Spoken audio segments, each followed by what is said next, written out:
Agora vamos falar sobre os desafios da nutrição diante da mudança de comportamento e de hábitos da população. A gente vai mudando, né? Ou para mal, ou para melhor, ou para pior, mas a gente vai mudando. E com isso vão crescendo novos desafios. Cristiane Leite, nutricionista clínica, está aqui com a gente para falar sobre essa questão. Cris, bom dia, muito obrigado pela sua participação. Bom dia, Jorge, é um prazer, né, sempre estar aqui conversando contigo, falando para a audiência da Itaberá. Muito obrigada. A gente poderia falar até sobre as mudanças climáticas também. Olha esse calorão, né, Cris? A gente já acorda de manhã cedo com um calor imenso, que muda os nossos hábitos e os nossos comportamentos também nessa época, né? Impacta também no comportamento alimentar, né? Exatamente, né? Impacta em muita coisa, né?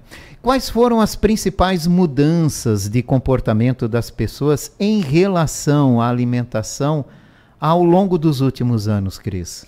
Quando a gente fala de alimentação, Jorge, nós estamos falando diretamente de saúde, né? O impacto que os alimentos e que os nutrientes causam no nosso corpo. E quando eu falo de populações, quando eu trago isso para o coletivo. E, de fato, a mudança do perfil e do comportamento do brasileiro e das pessoas, de forma geral, ao redor do mundo, mudou muito, né, dos últimos anos. E isso vem de encontro com as mudanças também da tecnologia, a rapidez, né, a mudança no perfil de vida das pessoas.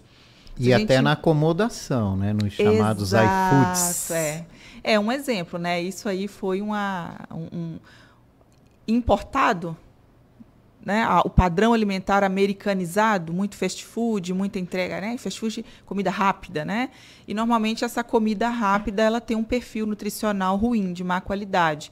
E aí nós temos, de fato, aqui no Brasil, uma dualidade muito grande, onde nós temos uma herança agrícola, né? Grande parte do país se desenvolveu em propriedades agrícolas, então plantando, colhendo, né? Tanto pequenas propriedades quanto grandes propriedades, mas a herança brasileira é do cultivo. E aí vem esse passar dos anos, a indústria alimentícia ganha força, porque é claro também. Jorge, eu vou abrir um parêntese. É até comum profissionais da área da saúde, aí eu vou falar mais direcionado aos nutricionistas, até falar meio que mal assim da indústria alimentícia, né? Porque o alimento industrializado, ultraprocessado, realmente ele é um alimento de má qualidade. Mas a indústria alimentícia ela é extremamente necessária e ela só tende a crescer porque foi preciso manufaturar alimento, estocar alimento para que houvesse alimento à disposição para a população na medida que essa população ia crescendo, né? Havendo um número maior de pessoas. Então, o fato mudou-se muito o comportamento. Hoje nós temos pessoas. E aí tu usou a palavra acomodação, né? Acomodação. Que é o sedentarismo. Porque hoje tudo é automatizado. Nós não precisamos mais trabalhar na mão de obra, né? São poucas as profissões que ainda você tem que botar a mão na massa, literalmente. A maioria das profissões, cada vez mais, vai ser mais automatizado. Máquinas onde você aperta botões e por aí vai. Desde a facilidade de um controle remoto, hoje você, às vezes, nem precisa usar o controle, né? Tem aquela Alexa em casa, né? Aquele... É tudo na fala? Tu fala, ela faz. Então, quer dizer... Não precisa mais nem esticar o braço, não precisa nem mais esticar o braço. Então, o gasto energético diminuiu muito por conta da mudança. Isso não é algo... Quando eu falo isso, é uma mudança, é uma evolução. Traz ônus e traz bônus. O mundo não vai regredir das tecnologias, a tendência é só progredir e cada dia mais rápido, né? Mas veio esse ônus, que é o fato do ser humano gastar menos energia nas tarefas rotineiras. E, contrapartida disso, os ultraprocessados, o excesso ali de panificação, farinha branca, gordura saturada, faz com que a gente coma mais caloria em pouca quantidade de comida. Então, às vezes, a pessoa nem está percebendo que ela está comendo tanta caloria e está. Então, simplificando, estamos cada vez ficando mais parados e comendo mais. E comendo mais. Não mudando esse hábito alimentar. Aliás, o desejo pela comida, pela alimentação aumenta. Aumenta. E a prática de atividades diminui. Jorge, isso nos últimos 30 anos refletiu no modelo, na forma com que a população brasileira está hoje. Então, segundo a ABESO, que é a Associação Brasileira de Estudos à Obesidade, então é uma associação muito séria e que, junto ali do Ministério da Saúde, da Organização Mundial da Saúde, sempre está desenvolvendo pesquisas populacionais para entender como que está o perfil da saúde do brasileiro. Então, hoje nós temos, se juntarmos sobrepeso e obesidade, nós temos mais de 50% da população nessa condição. E aí você pode dizer assim, isso significa o quê na prática? Significa que nós temos mais incidência de doenças crônicas não transmissíveis, que são aquelas que não têm origem infecciosa, têm origem metabólica. Diabetes, gordura no fígado, hipertensão, doenças autoimunes, inflamatórias. Então, isso impacta diretamente na saúde da população, na qualidade de vida da população. A gente tem que pensar que a população está relacionada com meios de produção, com o trabalho, enfim, né? Mão de obra. Então, eu preciso de uma população saudável. A partir do momento que eu não tenho uma população saudável, eu vou ter também ali o setor público de saúde mais onerado com isso. Então, eu tenho mais gasto com o setor público e privado. Então, ao invés de o dinheiro estar sendo empenhado para promover mais qualidade de vida, o setor público e privado de saúde tem que cuidar da parte de curar ou tratar esse paciente, né, que a maioria das doenças metabólicas não tem cura, né? Isso. Mas tratar esse paciente. Então, isso é muito grave, né? Estima-se que para 2044, que está logo ali, né, Jorge? Nós tenhamos mais de 60% da população brasileira obesa. Então, isso é um ponto extremamente importante, porque a obesidade é uma doença que traz outras doenças, e aí, até linkando com o fato que ontem foi o dia da prevenção ao combate ao câncer, hoje é o dia da mamografia, que é um exame extremamente importante, que precisa ser feito na prevenção da doença e na detecção precoce, e nós temos aí a obesidade como sendo um dos fatores clínicos para o desenvolvimento de câncer. Olha, a gente precisa ter muita atenção nesse sentido, né? E a alimentação é fundamental para uma vida mais saudável. A gente já está cansado de ouvir, né? A alimentação aliada à prática de atividades físicas.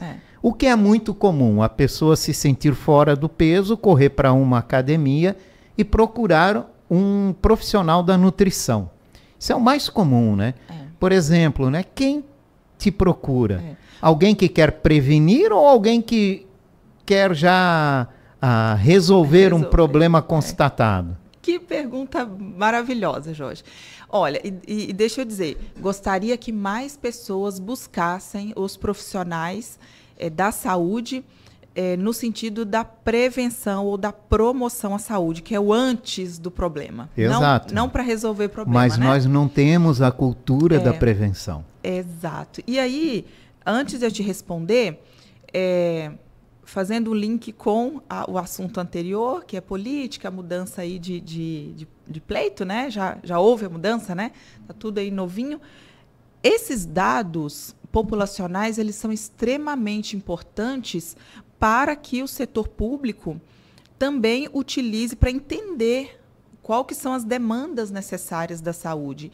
E aí é muito importante que o legislativo, em todos os âmbitos municipal, estadual e nacional, crie ferramentas, programas que viabilize a saúde da população. Porque uma população saudável é uma população que economicamente é mais ativa. Mas vamos lá, né, Cris? Querendo ou não, o governo até que investiu na disposição de praças, áreas de lazer, a gente passa em vários lugares, praças, que tem equipamentos para você fazer alguma atividade física, mas a gente não vê esses locais com gente, movimentados, Às vezes é até um e outro sucateado, aqui, né? 2 ou 3 ali e tal. As pessoas parece que ainda não se tocaram, que tem à disposição esse tipo de equipamento ali para fazer uma prática de atividade física. Claro que não é um equipamento de academia, porque não é possível você jogar ali uma esteira, Sim. por exemplo, né? Vá caminhar no ar. Eu, no ar livre, por né? exemplo, prefiro o ar livre para caminhada do que ficar numa academia, numa esteira, andando parado, né? E aí, Jorge, isso é interessante tua fala, porque está relacionado com a nossa cultura mesmo. O brasileiro ou latino-americano, ele tem uma postura muito voltada para o apelo do peso social, que é o peso o estético. E aí as pessoas não entenderam ainda que o controle de peso, que é diferente desse apelo estético pelo peso, o apelo social, os padrões de beleza que é estipulado pela moda, os influenciadores hoje em dia, né, que ditam muitas vezes a moda, aquilo que a pessoa vai comer, vai vestir, é diferente do cuidado com o controle do peso. Então, hoje a gente tem mecanismos para tratar a obesidade, mas a maioria deles são mecanismos de alto custo. Cirurgia, uso de medicamentos, por exemplo, essas canetinhas, né, os análogos a GLP-1, todos são ferramentas importantes, tecnologias desenvolvidas. Alguns são muito onerosos. E aí, quando eu penso nisso, você deu um ótimo exemplo ali das academias ao ar livre, não é só ter o equipamento, é fomentar ações para que os equipamentos sejam utilizados, para que não seja só aquele apelo estético. Porque eu posso ter uma rotina de exercício não só dentro da academia, apesar de sabermos que a musculação é um dos grandes exercícios para a longevidade. Mas eu posso utilizar espaço público para isso. E aí, respondendo a qual que é o perfil que eu recebo? Exato. Jorge, hoje eu atendo dentro de uma academia de musculação, né? Então, eu sou nutricionista clínica e esportiva, atuo em algumas especialidades, como pré- e pós-operatório de bariátrica, saúde intestinal, né, que é a modulação intestinal, saúde começa pelo intestino, lipedema, né, performance de treino de forma geral e emagrecimento. Então, boa parte ou grande parte das pessoas que me procuram, muitas vezes ela vem com apelo assim: Cris, eu entrei para a musculação e eu gostaria de ganhar músculo.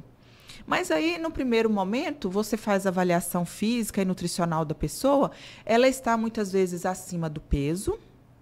Então, antes de focarmos naquela coisa de ganhar músculo, enfim, eu tenho que arrumar a casa, né? Eu tenho que limpar a casa. Muitas vezes vem com um apelo X, mas eu preciso tratar alguns nutrientes que estão faltando naquela pessoa, eu tenho que tratar o intestino dela, eu tenho que melhorar o sono, isso tudo, a nutrição bem aplicada vai fazendo isso. E isso tudo depende de uma boa consulta com quem chega lá, né? Que traga detalhes para que você tenha conhecimento da rotina do dia a dia para poder fazer uma aplicação correta. O mais próximo da realidade, né? Porque a alimentação, ela não tem que ser difícil, a alimentação ela tem que ser fácil, ela tem que ser de qualidade para que a pessoa possa fazê-la de forma frequente, né? E aí, Jorge, eu observo um perfil de um tempo para cá, muito da faixa etária de 30 a 50 anos, que são pessoas muito ativas, né? Que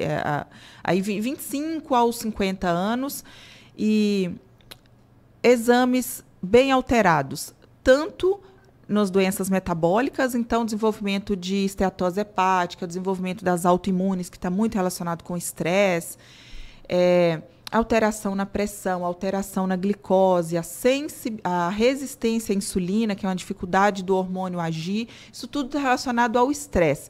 Então, veja bem, é uma população que está aí a todo vapor trabalhando e que muitas vezes não para cuidar de si. E aí o corpo reflete tendo todos esses agravos.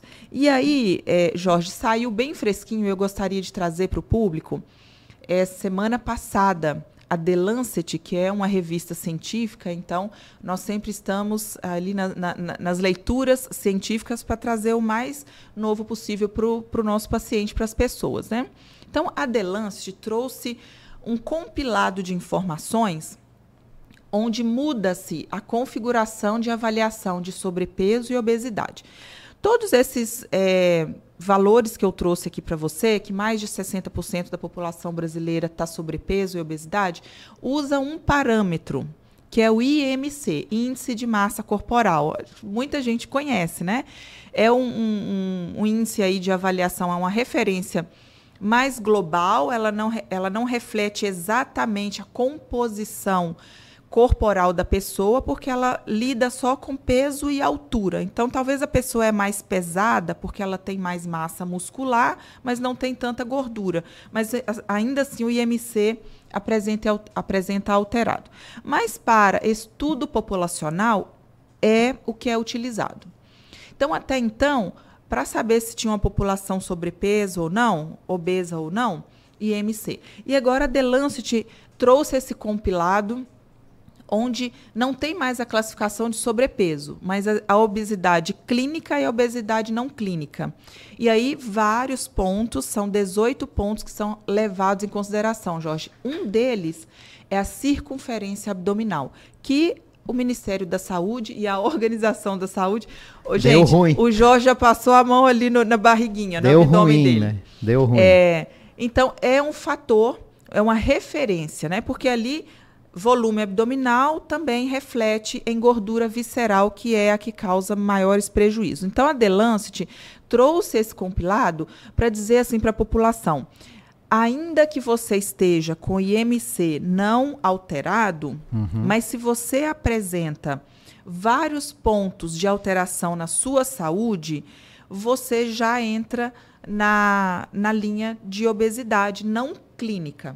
E a obesidade clínica já é aquele paciente já que apresenta obesidade e vários sintomas. E aí esse paciente é o que tem que ser tratado com mais urgência.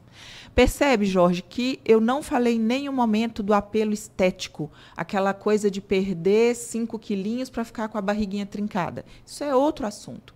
Aqui a gente está trazendo, inclusive linkando com a política, porque a saúde é um dos setores que mais onera os municípios. Sem dúvida nesse sentido, né? E isso pode, por exemplo, assim, né? Se a pessoa caprichar uma rotina de atividades físicas, que não necessariamente seja ir para uma academia, uma caminhada também faz muito bem, né? Desde que ela seja bem feita, né? Uma rotina de atividades físicas, mudança de comportamento com a alimentação. Isso também não significa que a pessoa tem que deixar de comer o que gosta, mas assim controlar muitas vezes o que não seria muito adequado, né? Numa alimentação considerada saudável, né? A pessoa também vai poder lá na frente, quem sabe, ter uma barriguinha de tanquinho.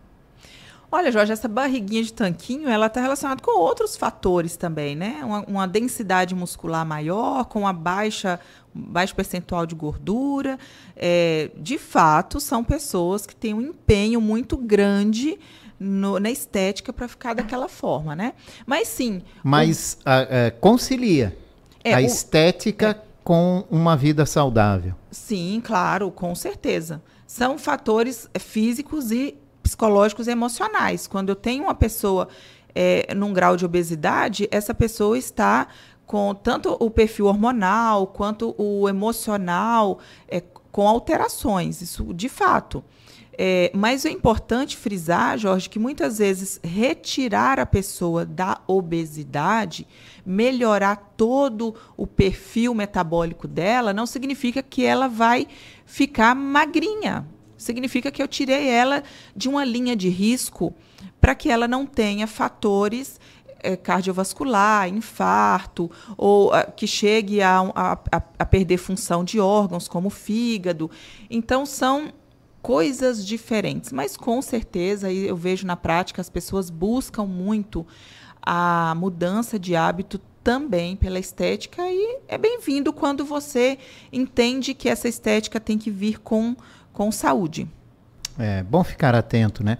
Procurar sempre profissionais da saúde para a prevenção, não para apenas o tratamento depois de um problema surgir, né? É que é muito comum, Jorge, a alimentação, a comida, o alimento é algo que está íntimo do ser humano. Está presente desde antes da gente nascer, porque a gente recebe a alimentação intrauterina da nossa mãe. Certo.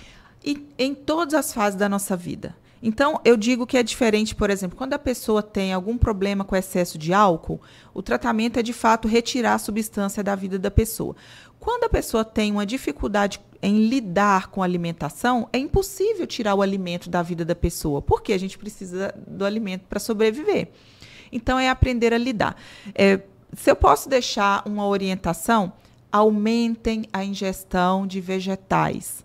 Eu vou sempre, é chover no molhado, né, Jorge? Sempre que eu venho aqui, eu levanto essa bandeira. Melhorem o teu padrão alimentar. Aumentem a ingestão de frutas, de legumes, de comida de verdade. Arroz, feijão, bastante salada. Porque são alimentos funcionais que nos trazem mais nutrientes e, com certeza, inclusive, vai diminuir estrago de uma alimentação de não tão boa qualidade, né? Exatamente. E se mexa mais, né? Por favor, o nosso corpo é todo articulado, é feito para o movimento. Tem que se mexer, uma caminhada, e fazer uma aula de dança, e fazer qualquer coisa que te faça, de fato, se movimentar. Se movimentar com diversão, acima de tudo, melhor, né? Com alegria, né? Que seria melhor ainda. Cristiane Leite, muito obrigado pela tua participação. E para quem deseja, como entrar em contato com a NutriCris? Isso aí, pelo arroba Cris Leite Nutricionista, lá tem o link do meu WhatsApp, podem falar comigo, é sempre um prazer receber vocês. Quando vem paciente, inclusive, eu te ouvi lá da Rádio Itaberá, eu fico muito bacana, feliz, de verdade. Que legal, que muito legal. Obrigada, Jorge. Obrigado a você, Cris, ótima semana.